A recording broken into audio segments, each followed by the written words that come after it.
नमस्कार दोस्तों, आपका हमारे YouTube चैनल धार्मिक कथाएं और कहानियाँ में स्वागत है। आज मैं आपको शनिवार व्रत की संपूर्ण कथा सुनाऊंगी। अगर आपको यह कथा अच्छी लगी तो आप वीडियो को लाइक, सब्सक्राइब और शेयर जरूर कीजिएगा। आइए सुनते हैं शनिवार व्रत की कथा। कई हजारों साल पहले स्वर्ग में 9 ग्रहों के बीच में एक सवाल को लेकर झगड़ा होने लगा। ये सवाल था, आखिर सबसे बड़ा है कौन। सारे ग्रह खुद को बड़ा कह रहे थे। होते होते बात इतनी बड़ी हो गई कि सबके बीच लड़ाई होने लगी। तभी इस बात का फैसला करने के लिए सभी ग्रहों ने इंद्रदेव के पास जाने का फैसला लिया। वहां पहुंचकर सबने एक स्वर में उनसे पूछा, आखिर हम सब में से सबसे बड़ा कौन है। इस सवाल का जवाब इंद्रराज के पास भी नहीं था। इस बात को सुनते ही वो परेशान हो गए। साफ शब्दों में इंद्रदेव ने कह दिया कि आपके इस सवाल का जवाब राजा विक्रमादित्य ही दे सकते हैं। हम सबको तुरंत पृथ्वी लोक चली जाना चाहिए। सबने इंद्रदेव की बात मान ली और सभी एक साथ उज्जैन पहुंच गए। वहां पहुंचकर सारे 9 ग्रहों ने इंद्रदेव से पूछा गया सवाल इस बार राजा विक्रमादित्य से किया। ऐसा सवाल सुनकर राजा भी हैरान हो गए। उनके मन में हुआ कि हर ग्रह की अपनी एक खासियत है।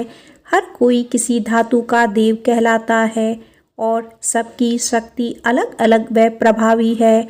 अगर किसी को बड़ा और किसी को छोटा कह दिया तो बड़ी मुश्किल हो सकती है। सोचते सोचते विक्रमादित्य के दिमाग में एक तरकीब आई। उन्होंने सभी ग्रहों का आसन बनवा कर लगा दिया। हर धातु के गुण के हिसाब से आसन लगाए गए थे, जैसे कि सोना, चांदी, कांसा, तांबा, सीसा, रांगा, जस्ता, अभ्रक और लोहा। अब इन आसनों में उनके स्वामी को बैठने के लिए कहा। सब एक एक करके अपने सिंहासन पर बैठ गए। सबके बैठने के बाद राजा विक्रमादित्य बोले कि आप लोगों के सवाल का जवाब तो खुद ही मिल गया है। अब जो सबसे आगे बैठा है वही सबसे बड़े हैं।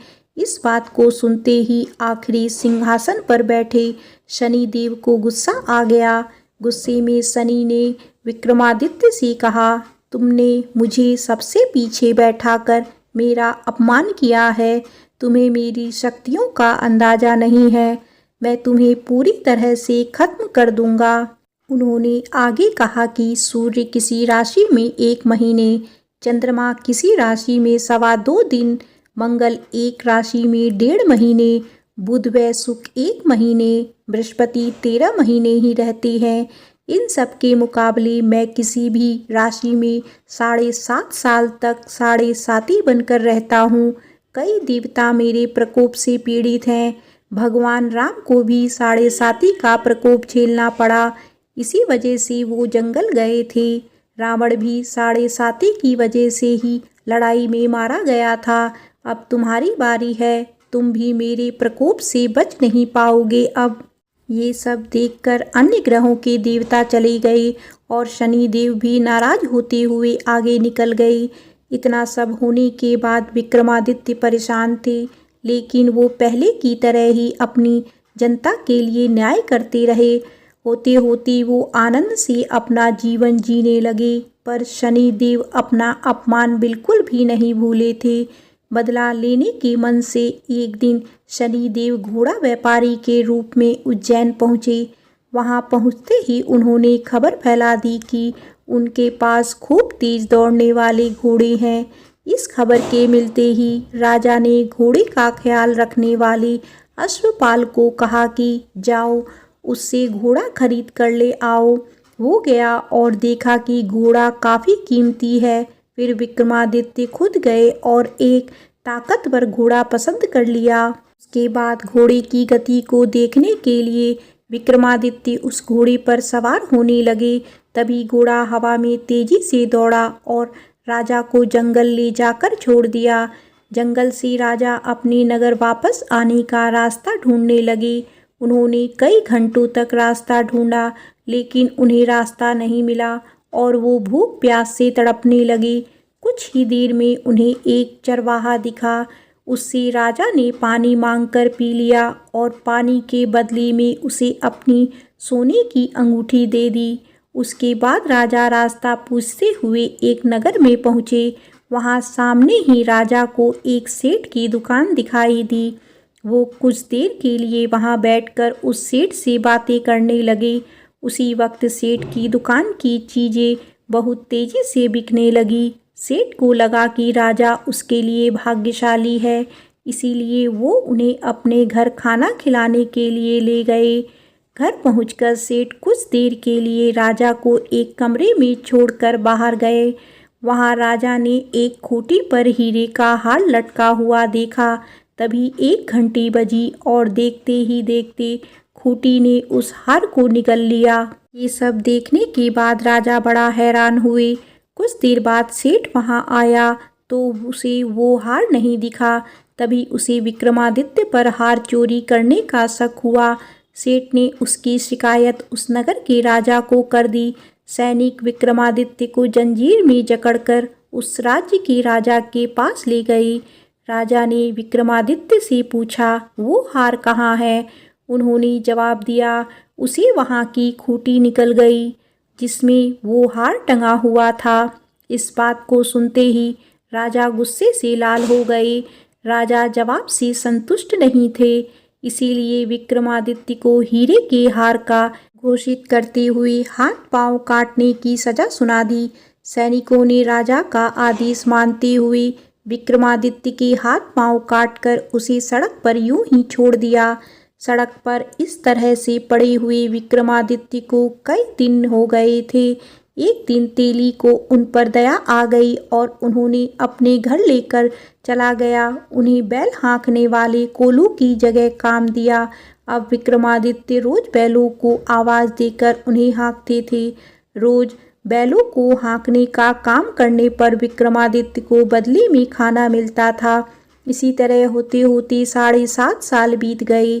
7.5 साल बाद जब राजा 7.5 खत्म हुई तो वर्षा ऋतु शुरू हो गई। विक्रमादित्य एक रात बादल और बारिश के राग वाला गाना जोर जोर से गा रहे थे। तभी उस नगर की राजकुमारी पास से ही गुजर रही थी। उसने वो गाना सुना और दासी को कहा कि पता लगाओ वो कौन है। दासी ने ठीक वैसा ही किया। वो कुछ देर बाद लौटकर आई और कहा कि वो एक राजा हैं जिसे हीरे का हार चुराने की सजा के रूप में अपंग कर दिया गया है।